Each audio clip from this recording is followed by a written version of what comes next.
જય માતાજી ફ્રેન્ડ, કેમ છો બધા મિત્રો? તો આજે ફરીવાર એક નવો બ્લોગ લઈને આવી ગયા છો. હમણાંથી બ્લોગ બનાવવાનું બંધ હતું, પણ આજે મારા ફાર્મ હાઉસે આવ્યો હતો અને ફાર્મ હાઉસે સમર ટાઈમમાં ઉનાળામાં અમારે એક એવું ફળ પાકે છે એ જે તમને બતાવવાનું છે અને અમે એ ખાવા આવ્યા છીએ. ચાલો મારા બ્લોગમાં બન્યા રહેજો.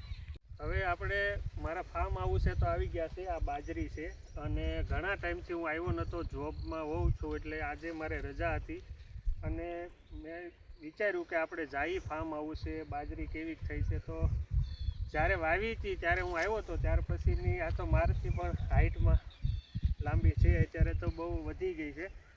અને વિચાર્યું કે મારી વાડી એક એવું છે, સમર ટાઈમમાં જે ઉનાળામાં એક એવું ફળ પાકે છે જે ઉનાળામાં હોય છે. તો હું ઘણીવાર ખાવા આવું છું, પણ જોબમાં જાઉં છું એટલે ટાઈમ મળતો નથી. મેં વિચાર્યું ચાલો આપણે આજે વાડીએ જઈને એ ખાઈ ફળ. અને આ છે ને આકેડ છે અમારી ભાષામાં કે, અને આનાથી હવે શું અમે કામ લેવાના છીએ તમને ખબર પડી ગઈ છે. અને આ થોડીક આને મજબૂત કરવી પડે, કેમ કે હવે ઉપરથી અમારી વસ્તુ પાડવાની છે. જે સમર ટાઈમનું ફળ છે એ બહુ ઉપર હોય એટલે હવે આનાથી અમે પાડીશું. તો અમારા બ્લોગમાં બનાવી રહેજો, અમે થોડી જ વારમાં તમને બતાવીશું કે ફળ શું છે. તો ફ્રેન્ડ, આપણે આ આકેડ બની ગઈ છે મસ્ત રીતે. હવે આપણે જે હું ક્યારનો તમને કહેતો કે ઉનાળાનું ફળ શું છે સમર ટાઈમનું, તો એ છે જંગલી જલેબી. અને એ તમે જુઓ અહીંયા બહુ બધી છે મારી વાડીમાં, તો આપણે એ ખાવાની છે. અને લાલ હોય ને એ બહુ મીઠી હોય, તો આપણે લાલ લાલ આને પાડીશું. અને જુઓ તમે.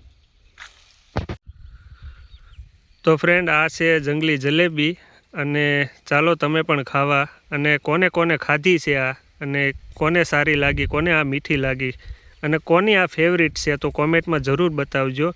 અમે પણ ઘણા ટાઈમ પછી આજે ખાવા આવ્યા છીએ. અને આ છે સમર ટાઈમનું ઉનાળાનું કહેવાય ને, એક ફળ કહેવાય, એ આ ફળ છે. અને આ એક નેચરલી કહેવાય, આમાં કોઈ દવા કે કોઈ એવી કોઈ વસ્તુ હોતી નથી, આ નેચરલી એમ જ પાકે છે.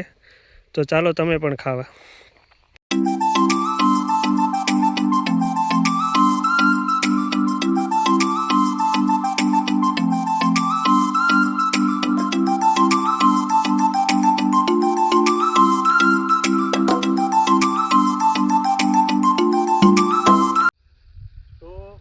મેં જે વાત કરી હતી ને કે જે મારું ફાર્મ હાઉસ છે અહીંયા જ છે સામે, અને એની જ બાજુમાં નદી છે જે દલ્લી નદી કહેવાય. અત્યારે પાણી સુકાઈ ગયું છે અને પાછળ તમે જુઓ તો જંગલ જેવું છે એકદમ. અહીંયા સિંહ દીપડા બધું હોય. અત્યારે 5 વાગ્યા છે એટલે અત્યારે તો કાંઈ દેખાય નહીં.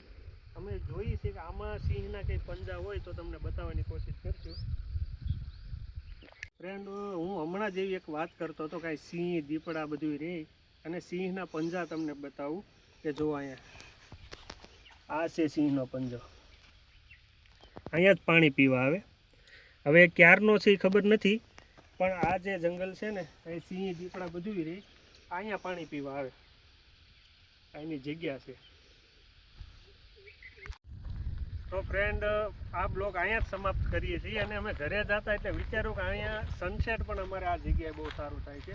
તમે પાછળ જુઓ, પાછળ પહાડ, બાજુમાં સનસેટ, આ નેચરલ જગ્યા. અને ચોમાસામાં તો આ બધું એકદમ લીલું હોય. આનો પણ હું ચોમાસામાં બ્લોગ બનાવવાનો છું, તમને બતાવીશ. અત્યારે તો ઉનાળાનું બધું સુકાઈ ગયું છે ઘાસ. તમે પાછળ જુઓ સનસેટ, પહાડ છે ભાઈ, ઝૂમ કરીને બતાવજો.